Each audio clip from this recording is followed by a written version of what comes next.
നമസ്കാരം. Donald Trump white ഹൗസിലേക്ക് മടങ്ങിയെത്തിയതിനെക്കുറിച്ച് സമ്മിശ്ര പ്രതികരണമാണ് ഇപ്പോൾ ലോക നേതാക്കൾ പ്രകടിപ്പിച്ചുകൊണ്ടിരിക്കുന്നത്.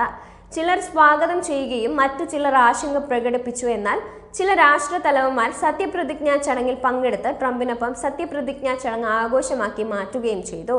അർജന്റീന പ്രസിഡന്റ് ജാവിയർ മിലി സത്യപ്രതിജ്ഞാ ചടങ്ങിൽ പങ്കെടുത്താണ് ട്രംപിനോടുള്ള സ്നേഹം പ്രകടിപ്പിച്ചത്.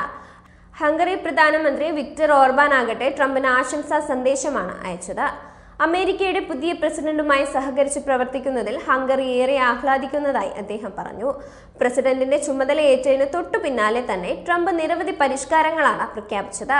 കൂടാതെ ബൈഡൻ ഭരണകൂടത്തിന്റെ പല ഉത്തരവുകളും തിരുത്തുകയും ചെയ്തിരുന്നു. ക്യൂബയെ ഭീകര രാഷ്ട്രങ്ങളുടെ പട്ടികയിൽ നിന്ന് നീക്കം ചെയ്ത ബൈഡൻ സർക്കാരിന്റെ നടപടിയും ബൈഡൻ പിൻവലിച്ചു. എന്നാൽ ക്യൂബയെ വീണ്ടും ഭീകര രാഷ്ട്രങ്ങളുടെ പട്ടികയിൽ ഉൾപ്പെടുത്തിയതിൽ ചൈന ശക്തമായി തന്നെ വിയോജിച്ചിട്ടുണ്ട്. രാജ്യങ്ങളെ വിരട്ടി നിർത്താനുള്ള അമേരിക്കയുടെ നീക്കമാണ് ഇതിന് പിന്നിലെന്നാണ് ചൈനീസ് വിദേശകാര്യ മന്ത്രി ആരോപിക്കുന്നത്. ട്രംപ് പ്രസിഡന്റായി ചുമതലയേറ്റതിന് തൊട്ടു പിന്നാലെ വീഡിയോ കോളിലൂടെ റഷ്യൻ പ്രസിഡന്റ് വ്ളാഡിമിർ പുടിനും ചൈനീസ് പ്രസിഡന്റ് ഷീ ജിൻ പിങ്ങും ട്രംപ് വിരുദ്ധ സഖ്യം പ്രഖ്യാപിച്ചിരുന്നു. ലോകക്രമത്തിന് തന്നെ മാറ്റം വരുത്താൻ ട്രംപ് നടത്തുന്ന ശ്രമങ്ങളെ എങ്ങനെ നേരിടാമെന്ന കാര്യമാണ് ഇരു നേതാക്കളും ചർച്ച ചെയ്തു എന്നതാണ് കരുതപ്പെടുന്നത്. ചൈനയുമായുള്ള ബന്ധത്തിൽ തൃപ്തി പ്രകടിപ്പിച്ച പുടിന് ഇരു രാജ്യങ്ങളും തമ്മിലുള്ള ബന്ധം കൂടുതൽ മെച്ചപ്പെടുത്തണമെന്നാണ് ആവശ്യപ്പെട്ടത്. റഷ്യ-യുക്രൈൻ യുദ്ധത്തിൽ ചൈന റഷ്യയ്ക്ക് ശക്തമായ പിന്തുണയാണ് നൽകുന്നത്. കഴിഞ്ഞ 3 വർഷത്തോളമായി ഇരു രാജ്യങ്ങളും തമ്മിൽ നടക്കുന്ന യുദ്ധം താൻ 24 മണിക്കൂർ കൊണ്ട് അവസാനിപ്പിക്കുമെന്ന് ട്രംപ് നേരത്തെ പ്രഖ്യാപിച്ചിരുന്നു.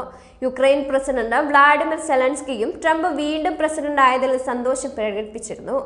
യുക്രൈനുമായുള്ള യുദ്ധത്തിൽ താൽക്കാലിക വെടിനിർത്തൽ അല്ല, ശാശ്വതമായ സമാധാനമാണ് റഷ്യ ആഗ്രഹിക്കുന്നതെന്നാണ് പുടിനും ട്രംപിനുള്ള അഭിനന്ദന സന്ദേശത്തിൽ വ്യക്തമാക്കിയിരുന്നത്.